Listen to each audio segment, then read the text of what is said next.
el tercer parcial es todo de dolor, o sea, la farmacología relacionada con el dolor. Y el primer práctico van a ser los antiinflamatorios no esteroides, los AINES, la droga patrón, como ustedes ya saben, la aspirina, el ácido acetilsalicílico. Y bueno, lo que vamos a ver es cómo se relaciona, digamos, esto con, digamos, de algún modo el tema del dolor, ¿no? Porque la inflamación, como ustedes saben, hay una propaganda también, está ligada al dolor, obviamente. Bueno, entonces empezamos. ¿Para qué sirven los AINES? Bueno, como ustedes ya saben, esto evidentemente es más que nada como analgésicos, pero también analgésicos siempre secundario a algo que sea una inflamación. Si no hay inflamación, son antiinflamatorios. Si no hay inflamación, obviamente no van a ser analgésicos. No sé, una neuralgia, el trigémino sería medio tonto tratarla con AINES, ¿no? Obviamente. Antipiréticos, esto especialmente cuando uno tiene estados febriles, bueno, esto podría ayudar a bajar la fiebre. Antiinflamatorios, que es el uso clásico, digamos, que tiene, y últimamente también como antiagregante plaquetario. Esto lo vamos a ver en el caso del ácido acetilsalicílico específicamente, o sea, de la aspirina. Bueno, acá está la fotito. Esto se sabía, bueno, no sé si les interesa, pero bueno, como para poner un poquito de historia, la corteza del sauce se sabe de la época de los griegos que tiene propiedades, digamos, analgésicas. Y bueno, lo que hay en la corteza, justamente Salix es el género del sauce, lo que hay en la corteza, lo que se extrae de acá, el principio activo, es lo que se llama el ácido salicílico, de ahí viene el nombre, ¿no? De Salix. Y este ácido, digamos, así, no se utilizó durante mucho tiempo como calmante sin conocer el mecanismo de acción. Recién en 1800 y pico se sintetizó una molécula de ácido acetilsalicílico, que es básicamente lo mismo, pero mejorado, porque el ácido salicílico presentaba sabor amargo, irritación. Entonces Felix Hoffmann en 1880 más o menos sintetizó una molécula agregando un grupo acetilo, el ácido salicílico, y bueno, esto lo patentó él trabajaba para la Bayer, lo patentó la Bayer en 1896 con el nombre de aspirina, ¿no? Y esto, bueno, se vendió durante todo el siglo XX sin conocer el mecanismo de acción. Recién a fines, ya en el año 72, fíjense cuando, en el 71, cuando se publica el paper, se conoce cuál es el mecanismo de acción de los AINES, que básicamente es muy sencillo en el sentido que es un paso único, que es inhibir la producción de prostaciclina. Entonces, ¿qué son las prostaglandinas? De prostaglandinas, la tengo con la prostaciclina. ¿Qué son las prostaglandinas? Bueno, las prostaglandinas tienen ahí en el apunte todo, digamos, como 50 páginas donde se ve todas las funciones fisiológicas que tienen las prostaglandinas. En particular son factores que favorecen, digamos, la inflamación, son mediadores de la inflamación, y es por eso, digamos, el efecto antiinflamatorio que tienen los AINES, porque inhiben la síntesis de prostaglandinas. ¿Y cómo es el paso metabólico? Bueno, esto por ahí ya lo saben, pero recordemos que a partir del ácido araquidónico, que ¿de dónde viene el ácido araquidónico? ¿Alguien se acuerda? De la membrana, de los fosfolípidos de la membrana. Simplemente hay una fosfolipasa que libera, digamos, el ácido araquidónico a partir de la estructura de la membrana, fosfolipasa.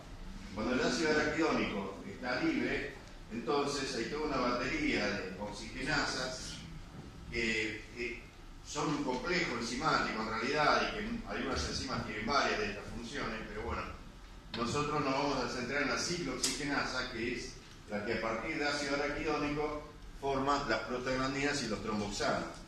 También tenemos la lipoxigenasa, que forma los leucotrienos, por ejemplo, y otras oxidaciones que son menos, que no vienen al caso porque no forman parte, digamos, de lo que vamos a ver en el tema de hoy. Así que, pero básicamente la ciclooxigenasa o la COX es la enzima que es inhibida por los AINES y por lo tanto se inhibe la formación de prostaglandinas. Bueno, acá veremos un esquema más general donde vemos que a partir de los fosfolípidos de membrana vía la fosfolipasa A2, se libera ácido araquidónico. Este ácido araquidónico, tanto por la acción de la COX-1 como la COX-2. En principio vamos a ver que hay dos isoformas de COX, después experimentalmente se dice que se encontraron varias, estuvo mucho tiempo postulada una supuesta COX-3, que hoy en día todavía se discute si existe o realmente es una isoforma de la 2. Para nuestro caso, las más importantes van a ser la COX-1 y la COX-2. Después vamos a ver la diferencia que tienen las dos. A partir de la COX-1 y la COX-2, en varios pasos y con intermediarios se forman todas las prostaglandinas y el tromboxano A2. Cada uno de estas tiene distintos receptores y en principio van a generar distintas respuestas, no todas son iguales. Por ejemplo, mientras la prostaciclina es la prostaglandina idón también se llama prostaciclina, es un potente vasodilatador, otras como la F2-alfa es un vasoconstrictor, o sea, depende del tejido y depende del receptor el efecto que va a tener, pero siempre hay alguna que es más relevante. A nivel de los vasos, la más relevante es la prostaglandina idón o prostaciclina y es vasodilatadora. Entonces ustedes ya saben que si yo inhibo con un AINE a nivel de los vasos, ¿qué va a pasar? ¿Qué se va a producir? Vasoconstricción, o sea, lo contrario a lo que producen las prostaglandinas, la prostaciclina. Bueno, cada una de estas, no nos vamos a detener acá, tiene una enzima específica que las produce y cada una de estas tiene receptores que no solo son receptores que, digamos, tienen un único grupo, sino que para cada prostaglandina hay distintos subgrupos de receptores. Entonces dijimos que los AINES lo que hacen es inactivar la enzima COX, o sea, la ciclooxigenasa. Vamos a ver que los glucocorticoides, la clase próxima, que también son antiinflamatorios, tienen la capacidad de inhibir la fosfolipasa 2 y por lo tanto la capacidad de inhibir la vía más arriba de lo que le inhiben los AINES.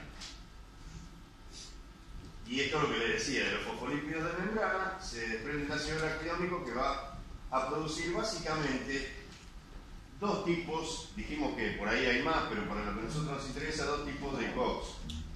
La COX-1 y la COX-2.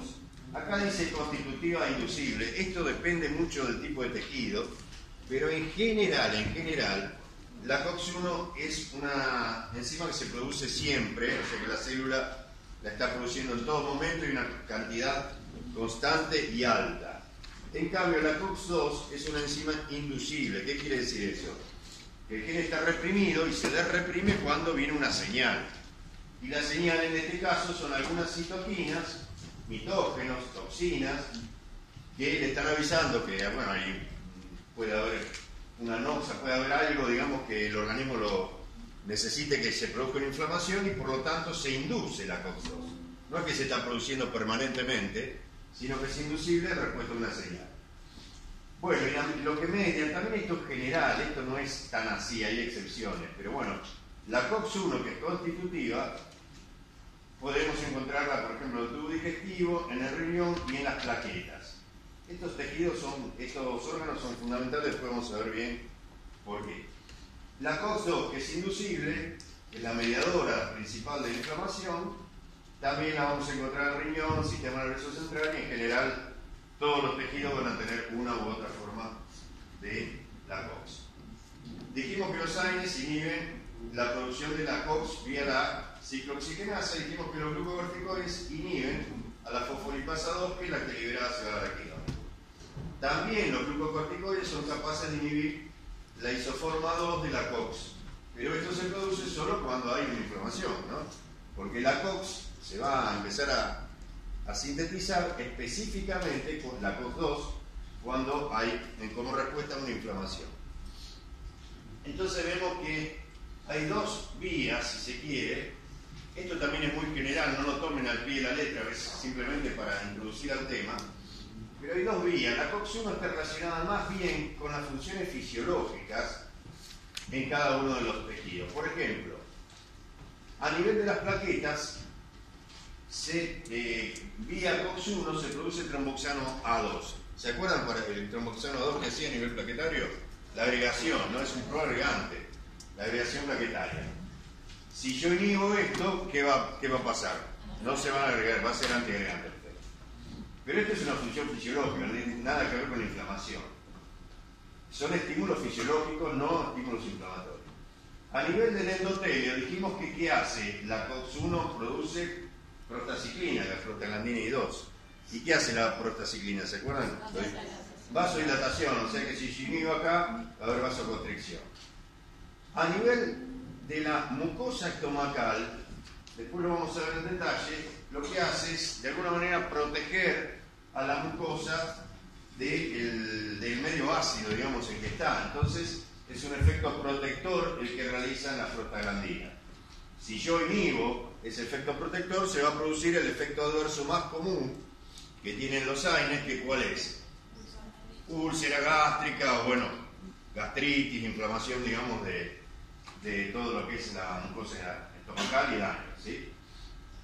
Y después, también a nivel de riñón, lo que hacen es mantener de alguna manera el filtrado glomerular, porque lo que hacen es vasodilatación de las venas a nivel renal. Entonces lo que ocurre es que si yo corto acá, puedo tener algún problema con el filtrado. Podría llegar a, después lo vamos a ver bien, en algunos casos una insuficiencia renal aguda. ¿Se entiende, no? Estas son funciones fisiológicas que determinan de alguna manera los efectos adversos, porque yo no administro AINES para ninguna de estas cosas. Administro AINES para esto, para de alguna manera frenar la inflamación y el dolor que esa inflamación trae aparejado. Y acá sí son las células, digamos, del sistema inmune las que producen citoquinas y otro tipo de inductores que lo que hacen es que se induzca la COX-2 y esta es la que produce la inflamación. Entonces, inhibiendo acá, yo de alguna manera estoy bajando el efecto inflamatorio. Básicamente, esto se produce por acción de las prostaglandinas, también de algunas otras sustancias como la bradiquinina. En general lo que ocurre es una dilatación, ¿no?, de las vénulas del lugar, de la zona donde se produce la inflamación, un aumento de la permeabilidad capilar. Esto también produce edema, el edema trae dolor, o sea, todo, digamos, está todo relacionado. El mediador fundamental es la prostaglandina E2, pero también puede haber otras. Y bueno, la idea es que los AINES, al frenar la síntesis de la prostaglandina, permiten que todo este proceso se frene, ¿no?, que es lo que uno busca. Bueno, esta es la vía del dolor. Acá simplemente la fibra A delta o la fibra C que conducen, digamos, la fibra nociceptiva de la médula al tálamo y a la corteza. Las prostaglandinas van a actuar en principio en este nivel, impidiendo que, o sea, las prostaglandinas, dije las prostaglandinas, me refiero a los AINES. Los AINES van a inhibir la síntesis de prostaglandinas y las prostaglandinas lo que van a hacer es favorecer, digamos, la conducción a este nivel.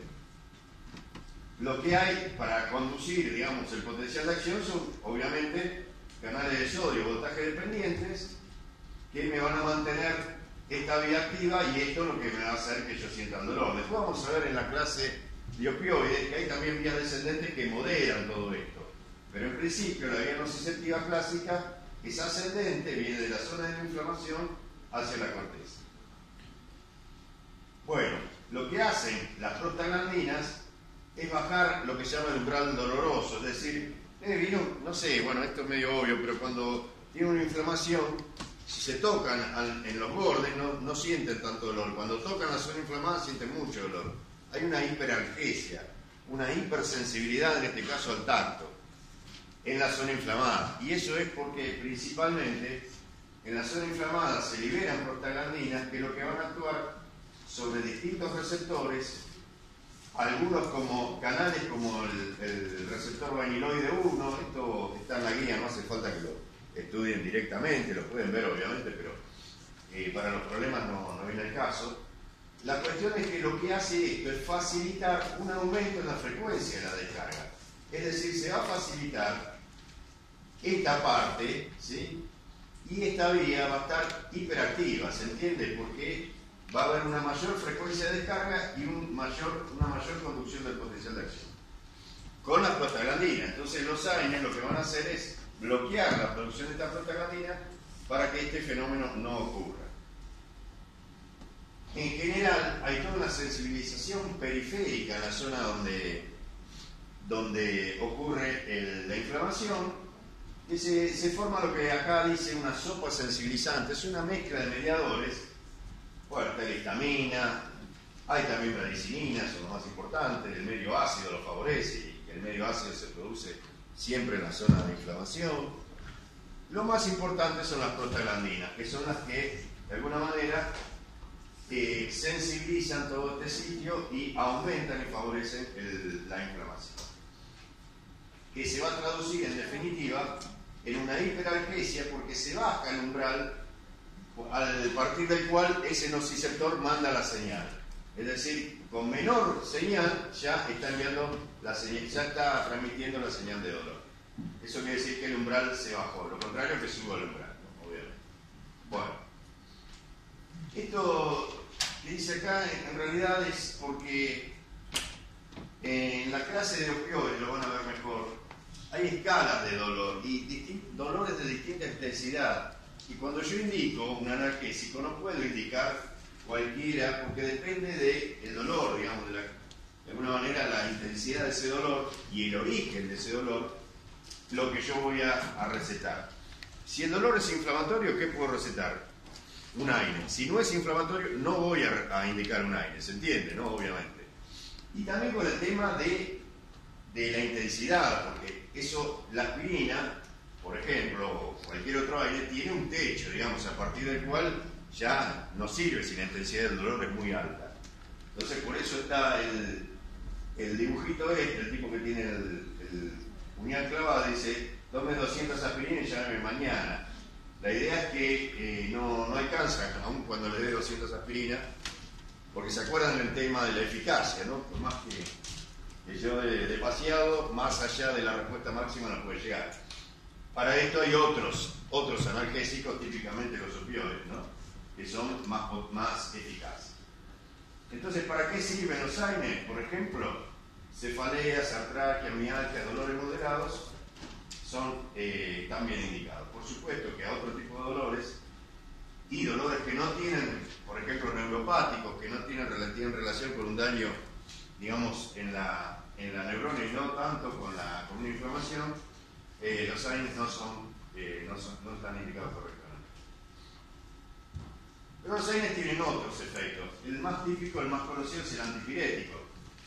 El efecto antipirético se da porque, ¿cómo es el mecanismo, digamos, por el cual el organismo aumenta la temperatura corporal? ¿En respuesta a qué? Bueno, típicamente en respuesta a lo que llaman piretógenos, que son sustancias que de alguna manera a las células, típicamente los macrófagos del sistema inmune, les hacen secretar un mediador, que es la interleucina 1, que a nivel acá hipotalámico lo que va a hacer es aumentar la síntesis vía COX-2 de prostaglandina 2.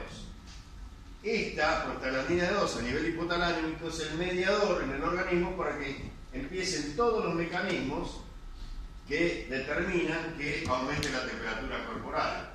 Por ejemplo, vasoconstricción, contracciones musculares. Es decir, siempre hay un gasto energético y esa energía se transforma en calor, obviamente, hasta que aumente la temperatura hasta un máximo nivel. Tampoco es que la temperatura va a aumentar hasta 100 grados, pero bueno, la idea es que eso permite, digamos, al organismo combatir, en principio, la fuente de, digamos, supuestamente la infección, ¿no? Que está dada por estas sustancias, por ejemplo, el lipopolisacárido bacteriano, sustancias, digamos, que son capaces de inducir una respuesta en los macrófagos. Los AINES, a nivel hipotalámico, inhiben la liberación del mediador de la prostaglandina 2 y por lo tanto no permiten que la temperatura aumente. Esto no quiere decir que va a bajar, porque no estamos diciendo que va a bajar, simplemente este proceso no se va a producir y por lo tanto la temperatura va a permanecer estable en el nivel que debería estar. ¿Se entiende, no? Bueno. Una pregunta. Sí. ¿En qué va a primar la vasoconstricción que está siendo inhibida por la inhibición de la COX sobre la síntesis de prostaglandina 2 o la vasoconstricción que me va a generar tener menos prostaciclina? ¿Se entiende la pregunta? Sí, no, porque esto es un proceso que está mediado, es un proceso, digamos, concertado, que viene todo mediado por la prostaglandina 2 que se libera a nivel hipotalámico. Todo este proceso, acá, digamos, el organismo, ya, digamos, si hay prostaciclina, baja, digamos, la cantidad para que se pueda formar esto. Es decir, todo esto no tiene nada que ver con el proceso fisiológico normal. Acá hay una respuesta a un piretógeno exógeno y el organismo hace todo lo necesario para subir la temperatura, normalmente. Cuando yo bloqueo al mediador que hace subir esta temperatura con todos estos mecanismos, bueno, la temperatura no va a subir, vuelve, digamos, al nivel basal. Más allá de que haya más o menos prostaciclina, eso el organismo se encarga, digamos, de balancear el nivel para que pueda ocurrir esto. ¿Se entiende, no? O sea, acá lo fundamental, si bien la pregunta está bien, porque si bien los AINES bloquean a todo nivel, van a bloquear también la síntesis de prostaciclina, el tema es dónde es importante que bloqueen. En este caso, ante una fiebre, lo importante es que bloqueen a este nivel, y ahí es donde se va a ver el efecto. Por más que está todo bloqueado, no es que bloquean solo ahí y el resto no lo bloquean. Toda la producción de prostaglandina va a estar baja. Pero el efecto, digamos, no se va a producir por la frenada, digamos, de esta señal. No sé si se entiende. Bueno. El efecto antiagregante plaquetario es un efecto que, en principio, se produce por el ácido acetil salicílico y no por otros AINES. Esto también se hizo con estudios clínicos, donde se vio que el ácido acetil salicílico era eficaz como preventor de eventos, como agente preventor de eventos tromboembolíticos, y no otros AINES que tienen el mismo mecanismo de acción, básicamente. Entonces, la pregunta es, ¿cuál es la diferencia entre el ácido acetil salicílico y los otros AINES que hace que este sí sea eficaz y los otros no? Cuando los mecanismos de acción son iguales, ¿qué es lo que yo tengo a pensar? ¿Dónde estaría la diferencia? ¿En qué otra cosa? ¿En la estructura? Pero si el mecanismo de acción es el mismo, porque la estructura debe ser parecida también.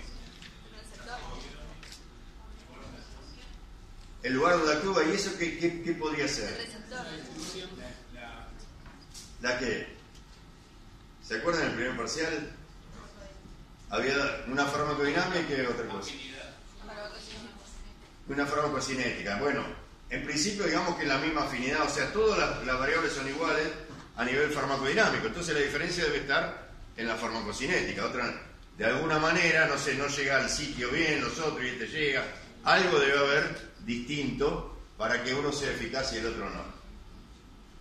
El ácido acetil salicílico, por ejemplo, y la indometacina, que prácticamente no se usa como analgésico al menos, son muy similares en el sentido, no estructuralmente, obviamente, no químicamente, que inhiben a la COX-1 de manera muy fuerte y prácticamente irreversible.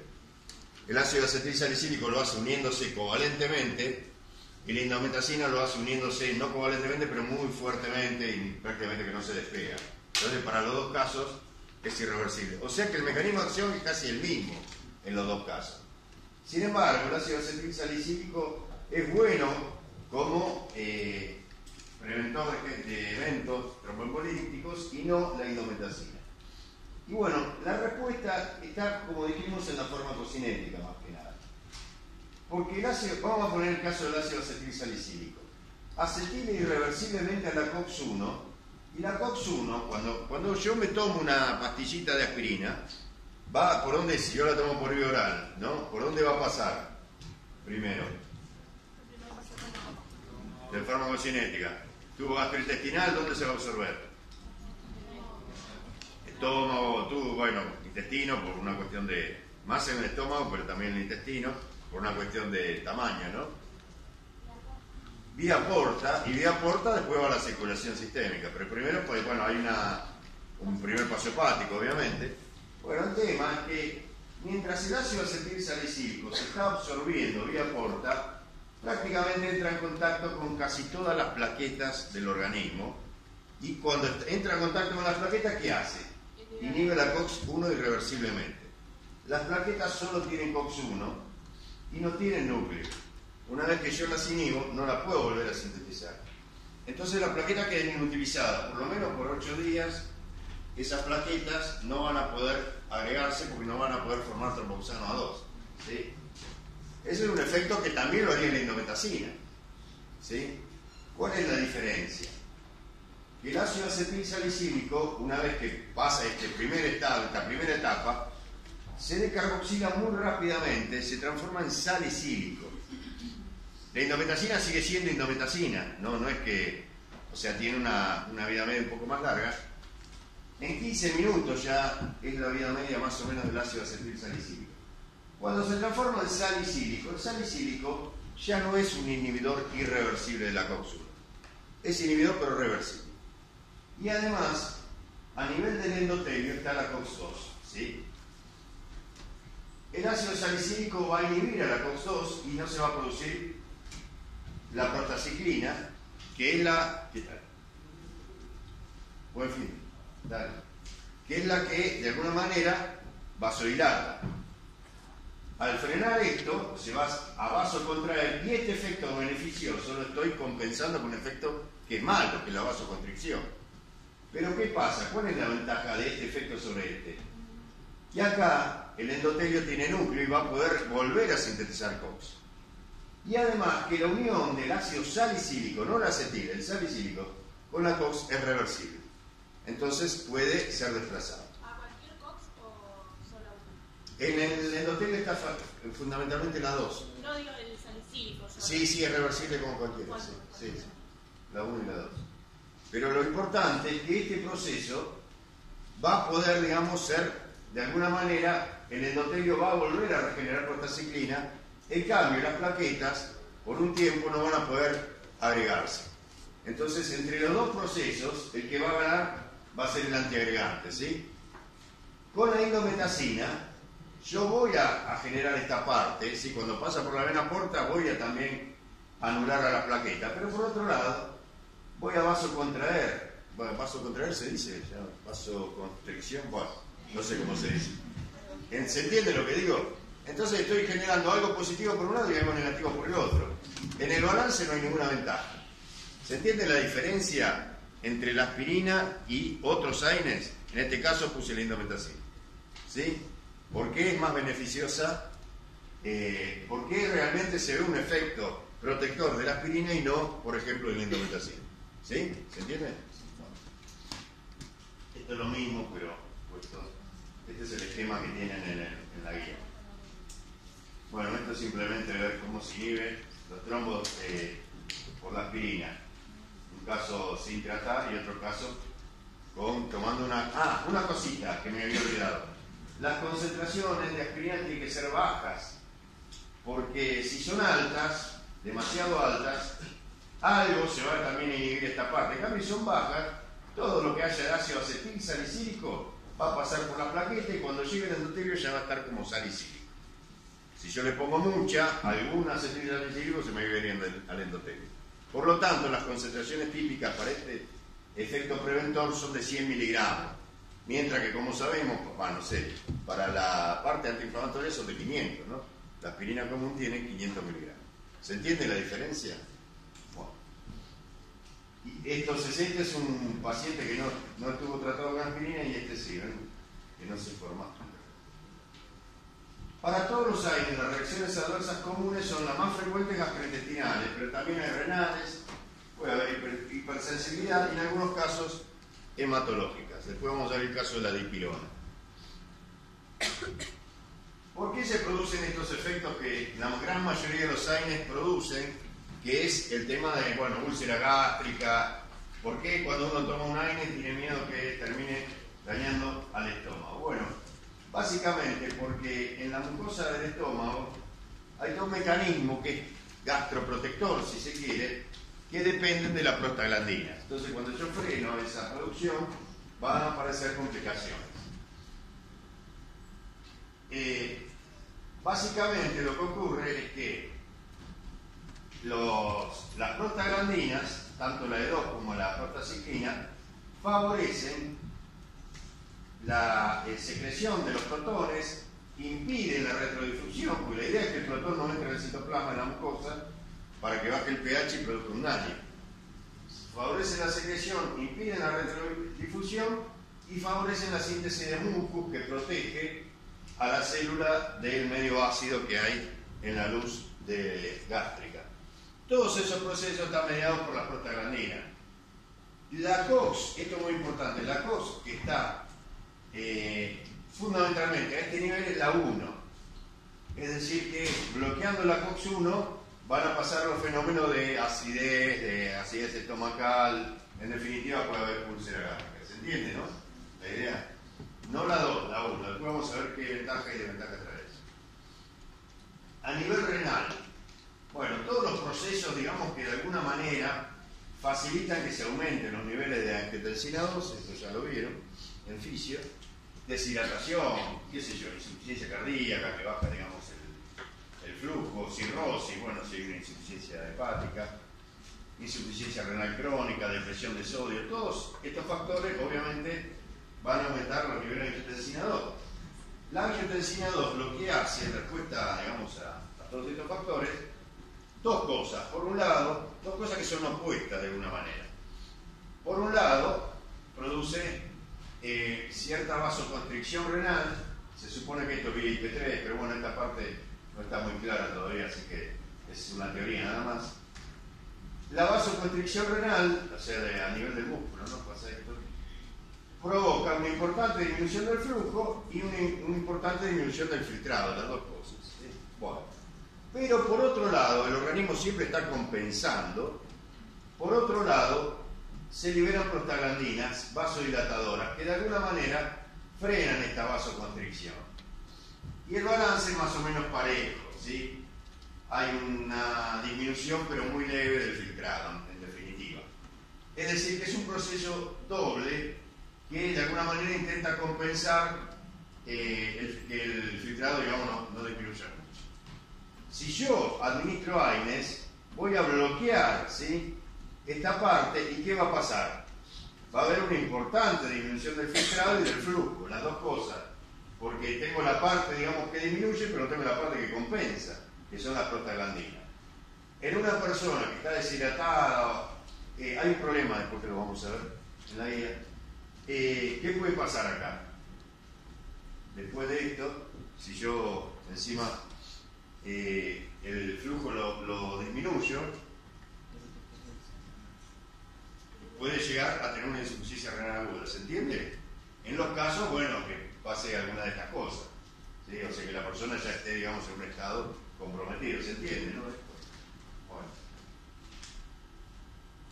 A nivel bronquial, los AINES, al bloquear la síntesis de prostaglandinas vasodilatadoras, favorecen que se formen lo que se llaman leucotrienos, que son productos, digamos, por la otra vía. ¿Se acuerdan que había dos vías? Una dependiente de la ciclooxigenasa, que formaba la prostaglandina, y la otra dependiente de la lipoxigenasa, o sea, la otra vía, que formaba, entre otras cosas, los leucotrienos, ¿sí? Los leucotrienos van a ejercer broncoconstricción, es decir, contraen el músculo liso. Las prostaglandinas dilatan. Normalmente hay un balance entre los dos. Si yo freno las prostaglandinas, ¿qué va a pasar? La síntesis, va a haber broncoconstricción. ¿Se entiende?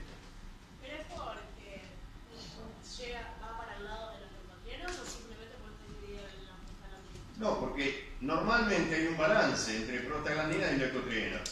Si yo freno la síntesis de prostaglandinas, todo va para los leucotrienos y se produce la broncoconstricción, ¿se entiende? Esta broncoconstricción normalmente no es relevante en la clínica, porque obviamente si no cada uno que toma una aspirina estaría, no sé, sin poder respirar, pero en casos de algunos pacientes asmáticos realmente puede ser grave, ¿se entiende? O gente que, no sé, con el POC que esté comprometida podría ser grave. Así que esto hay que tenerlo en cuenta. No todos los AINES, digamos, algunos son más, provocan mayor efecto adverso que otros en este sentido.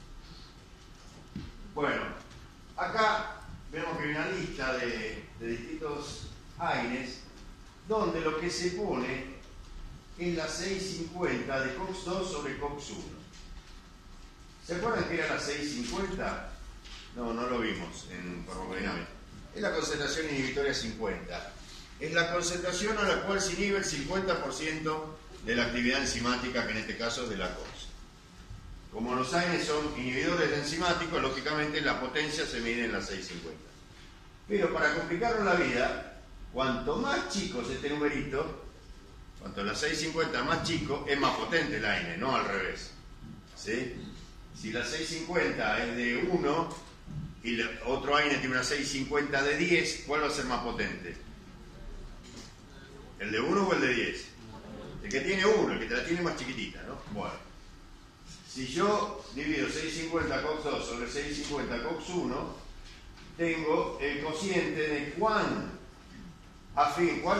inhibe una COX con respecto a la otra. Pero tiene que estar al revés, porque acuérdense que estos números, cuanto más chicos, son más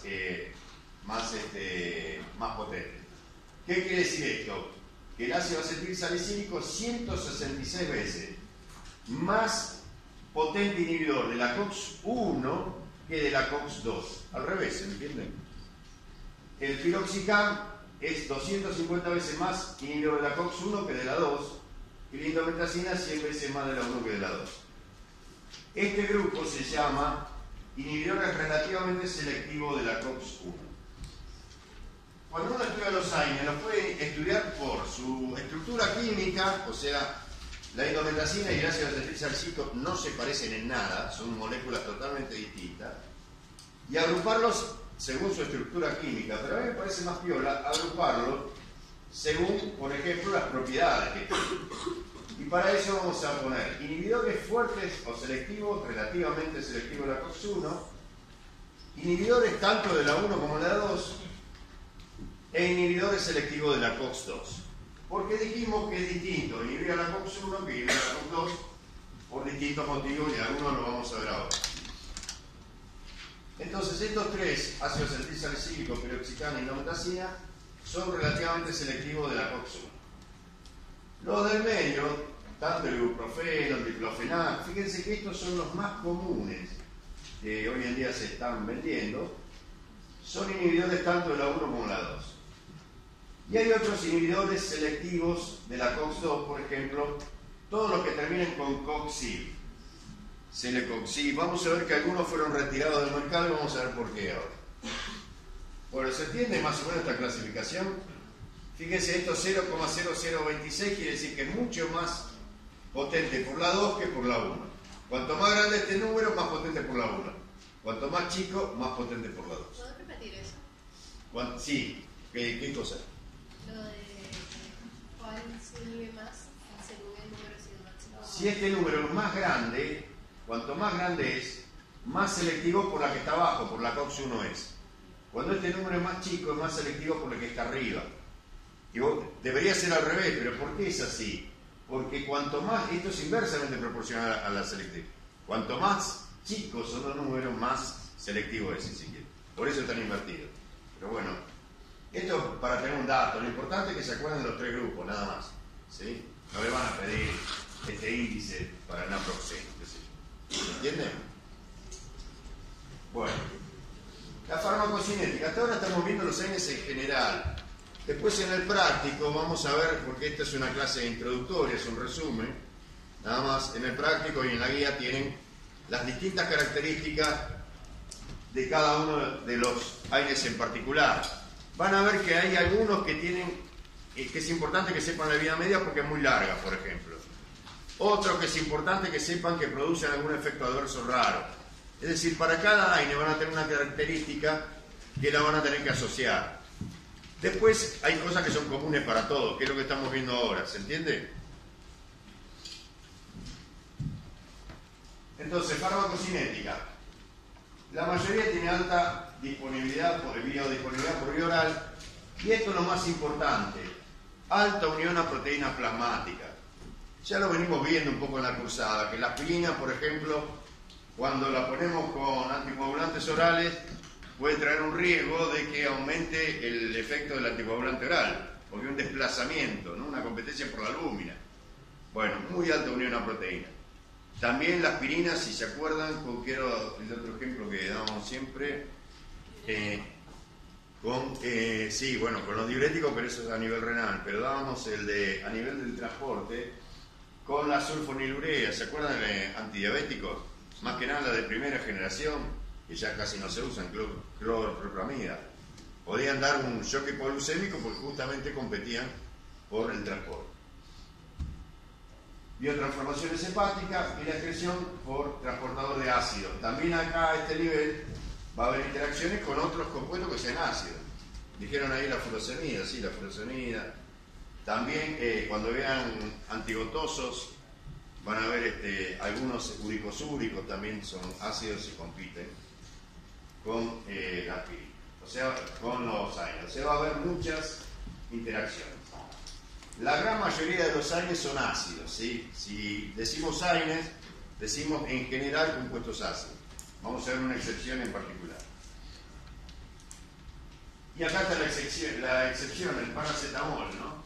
Que hoy en día se utiliza mucho.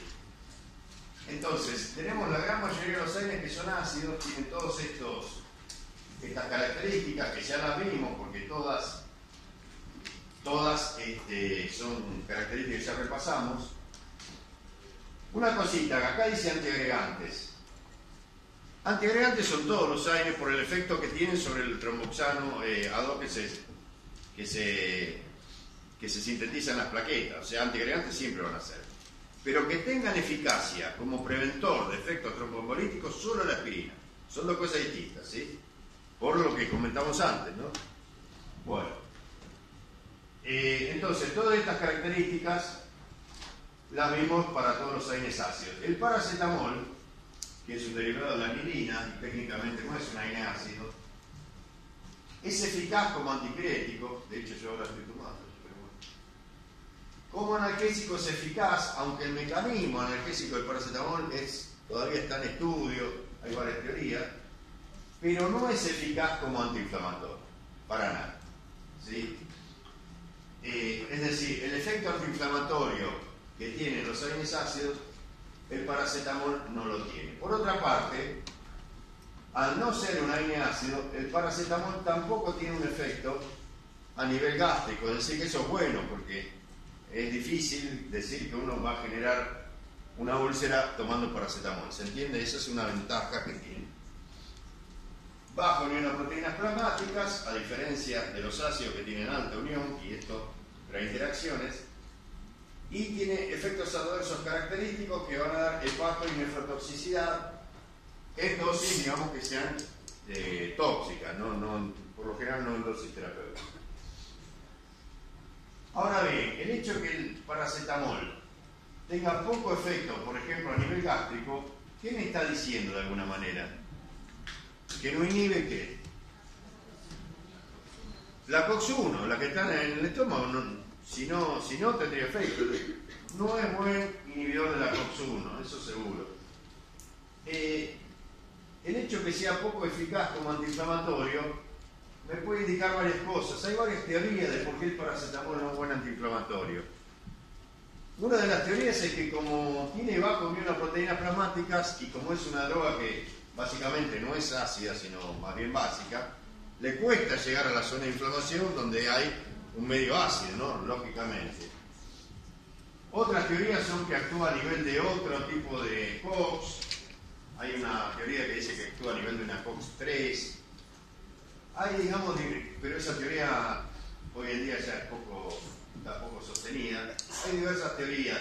Otra que dice que en el medio, digamos, de la inflamación, que es un medio muy ácido y donde se descargan radicales libres, el paracetamol como que se inhibe y no puede, digamos, actuar, y por eso el poco efecto inflamatorio. Esto después lo vemos de nuevo en el práctico. Repasamos las causas por las cuales el paracetamol no es eficaz como antiinflamatorio. Sí, es buen antitérmico. Acá dice que se puede unir a COX-2 o a COX-3 en el hipotálamo, ¿no? Si es analgésico, no se sabe bien por qué, si es a nivel central que se produce la analgesia, pero son mecanismos independientes de la producción de prostaglandina y no es antiinflamatorio, ¿sí? Acá dice que los peróxidos que se forman en la zona de inflamación inhibirían la actividad del paracetamol, por ejemplo, que no puede llegar a la biofase porque el pH es muy ácido. Hay distintas teorías. O que se une a una COX-3, que eso ya les dije que está en desuso. La intoxicación aguda por el paracetamol es muy importante. El paracetamol a nivel hepático sufre una oxidación que produce un compuesto que es muy tóxico. A ver, cuando un fármaco se metaboliza, por lo general en fase 1, el compuesto que se produce oxidado puede ser tóxico, puede ser liberador de radicales libres. En este caso, el compuesto NABQ, N-acetilbenzoquinoidina, se llama, es un poco largo el nombre, es un compuesto muy tóxico y productor de radicales libres que pueden generar necrosis del tejido. Esa es la fase 1. ¿Qué hace el organismo? Inmediatamente que se produce ese compuesto NABQ, lo que hace es conjugarlo con otro compuesto en fase 2, conjugarlo con glutatión reducido, y una vez conjugado se neutraliza ese compuesto tóxico y se forma el derivado del glutatión que se excreta después por orina. Derivado también de ácido mercapturo. Entonces, eso normalmente no pasa nada, ¿no? Pero si yo doy un exceso de paracetamol, por ejemplo, en una intoxicación, o si yo tengo comprometido, porque soy un paciente alcohólico, por ejemplo, el glutatión necesario para reducir a ese compuesto intermediario, a la NABQ, se va a producir una necrosis del tejido y puede haber hepatotoxicidad, inclusive nefrotoxicidad. Un daño que es irreversible. ¿Se entiende, no? Que puede llegar a la muerte. De hecho, hubo gente que se suicidó con paracetamol. ¿Cómo puedo tratar a un paciente que está intoxicado con paracetamol? Bueno, la idea es que al tener el organismo poco glutatión reducido para poder reducir a ese compuesto tóxico, el NABQ, yo tengo que entregarle de alguna manera al organismo exógenamente más fuente de glutatión. Y la fuente de glutatión es la N-acetilcisteína, ¿sí? Que lo que hace es generar más glutatión para que el hígado pueda neutralizar a la NABQ. No sé si se entiende más o menos el mecanismo. Este N-acetilcisteína también es un mucolítico, ¿no? Si mal no recuerdo, lo van a ver en Farmacodosis. ¿Qué? Sí, ¿no? Sí. Tiene un nombre, hay un nombre comercial de esto. ¿Cómo? Acemuk. Bueno, tiene olor a huevo podrido por el grupo. Cisteína tiene azufre, ¿no? La cisteína tiene azufre, es obvio que tiene ese olor. Bueno, entonces tengo que administrar esto para recuperar el glutatión reducido. Es decir, que normalmente no pasa nada, pero si la cantidad de paracetamol es muy alta, o si el organismo no puede sintetizar glutatión porque la persona es alcohólica o tiene, no sé, una hepatotoxicidad o tiene cirrosis, lo que fuera, y no tiene suficiente glutatión, van a aparecer estos problemas con el metabolito intermedio, ¿sí? De fase 1. NABQ, N-acetilbenzoquinoidina. Bueno, entonces, esto del síndrome de Rayleigh es algo que lo van a ver mejor en el práctico, ¿sí? Pero se da solo con la asociación de la aspirina, ¿sí? Con una cierta, digamos, encefalopatía agudo de un origen poco conocido. Lo importante es que este es un efecto adverso que es característico de la aspirina. Antiguamente a los chicos se les daba aspirina, era el AINE más conocido. Yo me acuerdo, porque yo tengo 200 años y me acuerdo ya de antes que se sintetice. Había una cosa llamada aspirineta, que era básicamente aspirina, no sé, 100 miligramos con gusto a frutilla, no sé. Los chicos, como tenían rico gusto, se lo comían. Bueno, tantos casos de intoxicación pudo haber. Bueno, el tema es que básicamente la aspirina en pediatría casi no se usa por este problema, ¿no? Del síndrome de Rayleigh. En el caso de los chicos se puede dar paracetamol, ibuprofeno, tampoco paracetamol, pero bueno, eso lo van a ver mejor en el práctico. Bueno, acá también tenemos que estas drogas tampoco se utilizan, no necesariamente en el embarazo, en particular la aspirina puede ser teratogénica. Bueno, hay distintas indicaciones, esto lo vamos a ver a medida que estemos en el práctico, no quiero extenderme mucho. Solamente algunos ejemplos de otros AINES, por ejemplo la dipirona, es un potente analgésico y antitérmico que bloquea competitivamente la COX. Les digo que bloqueen irreversiblemente la COX-1 en este caso, solamente la indometacina y el ácido acetil salicílico. El resto de los bloqueantes es competitivo. El problema con esta droga, que es muy buena como antitérmico, como analgésico, el problema es que en algunos casos, no muy frecuentes, se genera agranulocitosis, dice 5 o 8 casos por millón de habitantes por año, o anemia plástica, 2 a 3 casos por millón. Esto hizo que en algunos países se retire. Acá no, porque se evaluó que, o sea en Argentina no, que la potencialidad, digamos, de estos casos tan raros que en realidad son, es un riesgo que, comparado con la ganancia, que porque es muy buen analgésico, muy seguro, muy buen antitérmico, se puede usar en los niños, comparado con la ganancia de tenerlo en el mercado, es mayor la ganancia que el riesgo. Así que por eso acá se sigue usando, en otros países no. El ibuprofeno, la indometacina, bueno, acá lo que vamos a ver mejor esto en el práctico, pero cada uno de ellos tiene alguna característica propia, que puede ser, en este caso, por ejemplo, reacciones adversas características como cefaleas frontales, se utiliza mucho para el ataque agudo de gota, cada uno tiene su, dijimos que este es irreversible inhibidor de la COX-1 fundamentalmente. Todas estas características de cada uno de los AINES lo vamos a ver mejor en el práctico. Acá se tiene que acordar la vida media del piroxicam porque es muy larga, ¿sí?